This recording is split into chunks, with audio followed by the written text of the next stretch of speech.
Okay, so in this video, we will find the arc length of the curve given by y equals x to the 2/3 over the interval from x going to 0 from 0 to 8.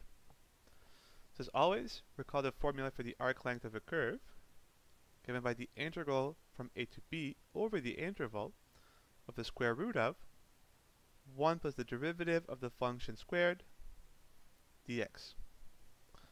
So as always, we will first find the derivative, square it, add 1, simplify if we can, and then we'll replace in the integral and try to evaluate. So f prime of x, of course, is just the derivative of the function dy over dx.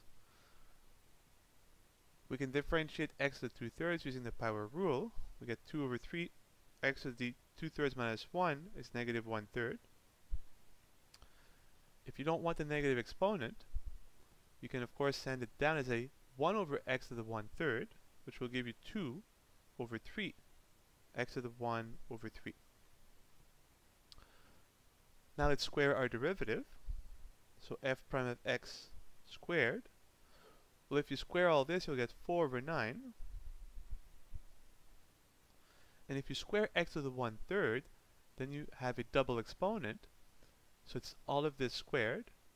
But when you double exponentiate, you multiply the exponents, you'll have 2 times 1/3, 2 over 3.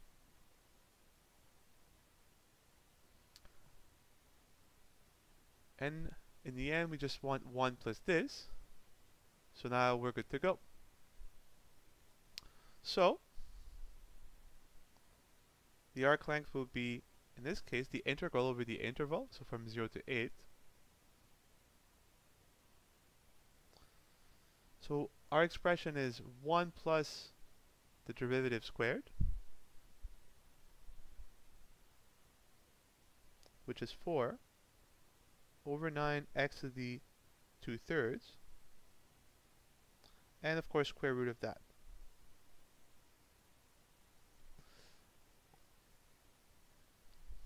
So this may not look very pleasant either. Well, when you have an integral that is giving the arc length of a curve, the first observation is this a perfect square? And you look at this and you see, nah, this is not a perfect square. The next step is, well, let's try and rearrange it, and maybe by rearranging things, the integral will become easier. At least it will give us a different angle on how we can approach this integral. So we have a sum of two terms. We can write them as a single fraction. So this would be 1 is 9x to the 2/3 over itself. So you'd have 9x to the 2/3 plus 4 over 9x to the 2/3, and of course the square root of the whole thing. So I've combined the sum into a single fraction. What's interesting now is our denominator is a single term, 9x to the 2/3. There is no plus or minus, and the root of a fraction is the root of the numerator over the root of the denominator, and the root of this will simplify quite nicely.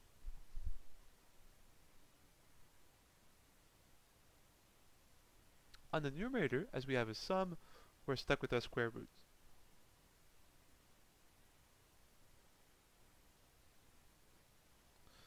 But the square root of 9 is just 3. And the root of x to the 2/3, think of the square root as a power of 1/2. So if x to the 2/3 to the 1/2, double exponentiation, multiply the exponents. 2/3 times 1/2 cancels the 2, and you have x to the 1/3 dx. And if the solution is not apparent now, what I'll do is I'll bring up this term here.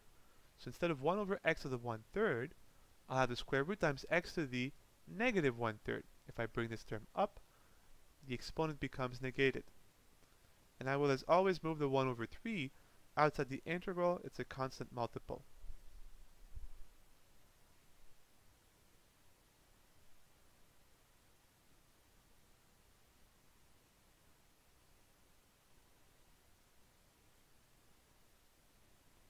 And hopefully now you see how to tackle this integral.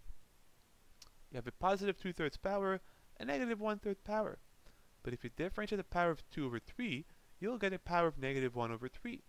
So this is, it seems, a perfect choice for a u substitution. Of course, we'll dump the plus 4 in there, as the derivative of 4 is 0, so why not? So we let u be the argument of the square root. So 9x to the 2 over 3 plus 4. Now let's see. Let's start replacing. 1 over 3 stays 1 over 3. The bounds of integration will change, right? These bounds stand for x equals 0, x equals 8. But as we go from an integral in terms of x to 1 in terms of u, the bounds will be in terms of u. So we are asking quite simply, when x is 0, what is u equal to? We can replace. If x is 0, this term goes away, and u is therefore 4. Check.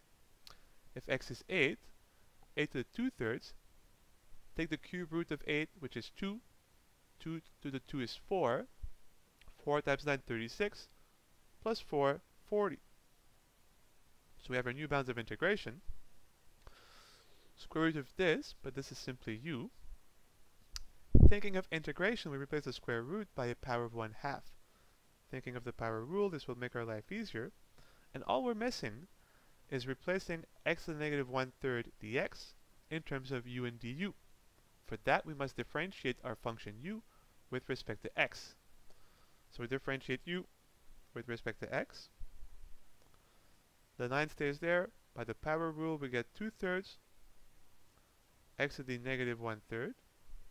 The derivative of 4 is 0, so we get nothing else. 9 over 3 is 3 times 2 is 6. That is 6x to the negative 1 over 3. Multiply across by dx, and so du is 6 x to the negative 1/3 dx. But of course, we only have x to the negative 1/3 dx, so to isolate for it, we must divide both sides by 6. And now we're good to go. Our last term, x to the negative 1/3 dx, is simply du over 6. And now, everything in our definite integral, in terms of x, has been replaced in terms of u, so we can forget x, and we'll never have to return in x, because now everything is in terms of u. Well, we have a 1 over 6, pull it up front as a constant multiple. 1/3 times 1 over 6 is 1 over 18. Integral from 4 to 40 of u to the 1/2 du. And now this is trivial, we simply apply the power rule. 1 over 18 stays there. Add 1 to 1/2, you get 3/2. Of course, we divide by 3/2, which means we multiply by the reciprocal, 2/3. And we evaluate from 4 to 40. We can simplify though, because 2 over 18 is 1 over 9, and 9 times 3 is 1 over 27.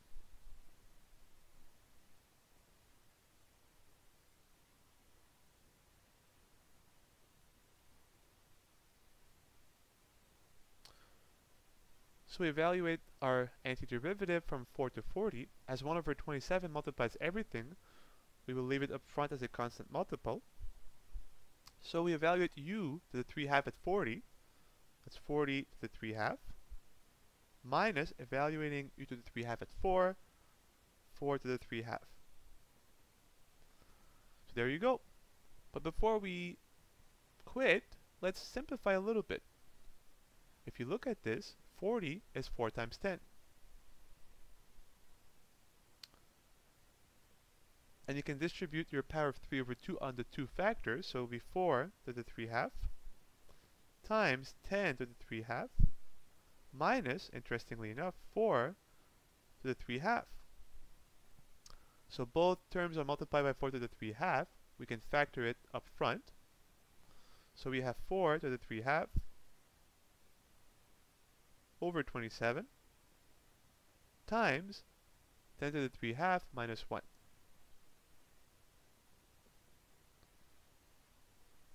As 4 is a perfect square, we can simplify also.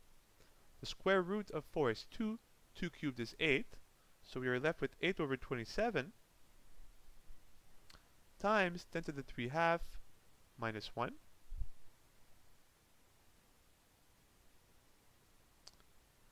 And the last change is really a cosmetic change. That's not very important, but I'll show you in case sometimes if the answers I'm providing are a little different. 3/2 is 1 plus 1/2. So 10 to the 1 is 10. 10 to the 1/2 is root of 10. So you can write, and this is again purely aesthetic, instead of 10 to the 3/2, 10 times root of 10. Think of it this way, root of 10 is the power of 1/2, so 1 plus 1/2 is of course 3/2.